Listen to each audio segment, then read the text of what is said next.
Good afternoon. It's Sunday. It's a little overcast, but it's pleasant. It looks like it'd like to rain, but it's not raining, so that's okay. And it's very comfortable out, although I think it's pretty close to 80. There are a bunch of stories that I think are pretty interesting. I try not to visit stories that we've already discussed, beating a dead horse kind of thing, but there are developments in some of these stories, and that's kind of my informal journalistic selection. So I've been interested in this 6-year-old boy that went into school and shot his teacher. Teacher's now suing the school because the school was put on notice that this kid was trouble and did nothing about it, and how he could bring a gun into the school. And the teacher, to her credit, was tending to the students and getting them out, and not to herself. So you have the profile of the kind of teacher that I knew many years ago when I taught at a private school in Midtown Manhattan for actors and actresses and juvenile delinquents called Quintano School for Young Professionals. But then I also met a lot of other teachers over the years in parent meetings, and that's the kind of people teachers are. They love the kids. They love teaching, and they do it against great adversity. So that's one of the downsides about the whole affair. Well, something interesting happened, which is that they decided to prosecute the mother.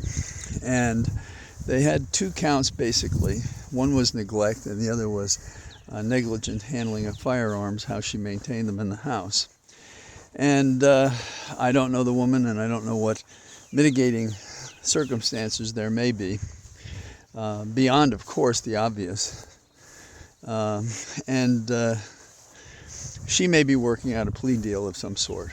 So it'll be interesting to see how that works. But I think we need to do more of that. When the attractive nuisance is presented to the child by a parent, allowed to happen, it's just not tolerable. There was somebody at the NRA meeting who said she had a 2-year-old, and the 2-year-old had a rifle and a shotgun already. Really? What kind of screwed up... That parent, social services should be there and take the kid away from her, because he's going to climb up a watchtower someday if this is the current trajectory. The Fourth Circuit I mentioned, but I've had a chance to look at the appeal a little bit. And the Fourth Circuit, which is the U.S. Court of Appeals that takes care of Virginia and places in the region, they had a case from Loudoun County, where I am. And the case was about a system in which they encouraged students to report bias. And the concern was, we don't want to have any kind of bullying because someone is transgender or something like that. And then there was also one that was another kind of service that was oriented toward having people meet to diminish the possibilities of racist harassment. So you had these 2 prongs in Loudoun County to encourage respect for other students in a variety of ways, and respect for students because they're of a different race. And the Court of Appeals decided that you couldn't have a kid identify some bullying in this anonymous way, which is pretty interesting stuff. And they said the racist bullying, the remedy for that, well, since it was private and separate, that was okay. But they said something else interesting, which is that they did this because there are conservative students who have a different point of view. But it's news to me that a point of view that is discriminatory, that implies harassment, that incites others to do that, that may, as has happened in my county, results in the death of a transgender student.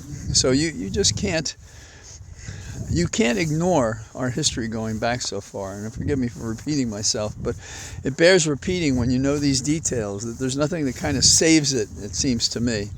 And I don't know who these judges are. I mean, I know who they are, but how you could make a decision like that when in a county that, well, long before I got there, when they were told they had to open up the pools to be available to persons of color as well as everybody else, they filled the pools with concrete.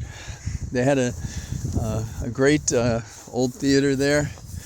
They had a separate place for blacks to be when they attended class. Thurgood Marshall cut his teeth on a case in my county. There were, well, it goes on and on. There's a history that has to be guarded against, that has to be passed on to educate people so they appreciate that there can be improvements and how it happens, and so that they participate in that. The administration has done something that I think is encouraging. They're discouraging emissions in cars, and they're coming out stronger in support of EVs, electric vehicles. And of course they'll have fewer emissions and like none. The question, of course, is where does the energy come from that fuels these? And if it's fossil fuels, there's kind of a circular problem here. I mean, yes, you do avoid emissions, but what are you doing to be green?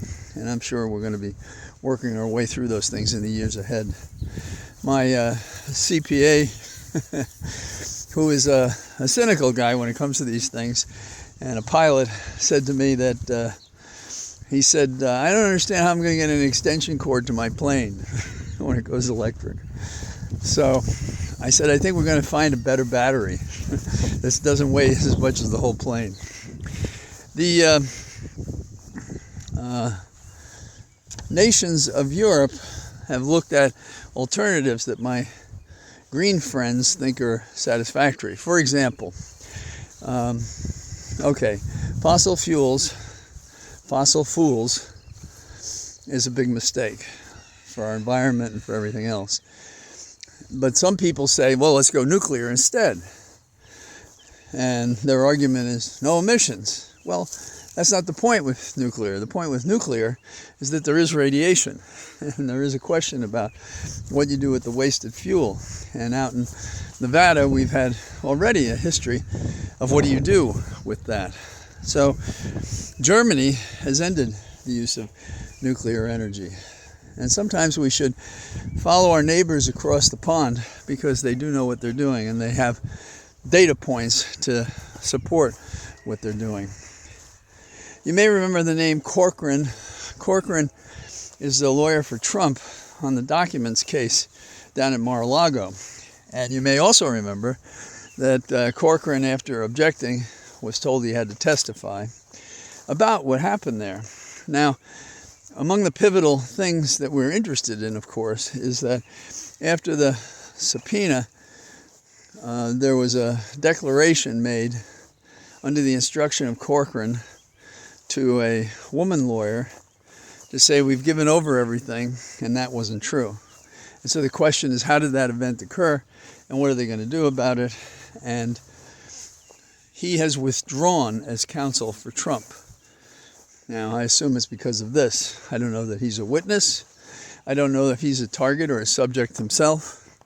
I could see why he'd be a subject. And if they had enough evidence, which is the definition, even a target.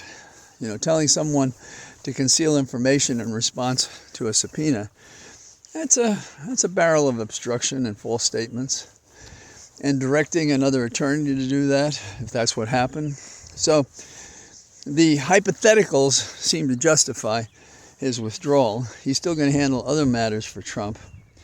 That may be a question in other cases, because I can think of problems with that arrangement. Anyhow, we'll be hearing more about Corcoran. And tomorrow, of course, we're going to have the Dominion trial begin. They're going to finish jury selection, and they hope to do openings. I think that's going to be one of the grandest circles we can have. About 10 days, I think it is from now, the rape, yes, it is rape. The rape trial of Trump in New York is going to go off. We have, I'm sure, motion practice is going to heat up in the Bragg prosecution against Trump. So Trump is in the crosshairs of investigations, as he should be. And I would hope somebody would wake up, hey, Blackjack Smith, this is one for you, and be concerned about these threats, because this is not light stuff. And this guy, Trump, is an old associate of organized crime and mobsters. And I'm not saying they have anything to do with what he's doing now, but he likes their old techniques, the old family techniques, mia familia. And he believes that the people should be loyal to him, take an oath of silence, omerta, and that he should not be prosecuted himself because he's allowed himself to be used for the public. And of course, the real case is that he's really used the public a lot for himself. So that's all I got today. It was a nice day, and I got to swim a mile earlier today, which always puts me in a comfortable, quiet mood. So Monday I'll shake that up. So all the best. I'm out in the field, and I look forward to talking to you tomorrow. Bye-bye.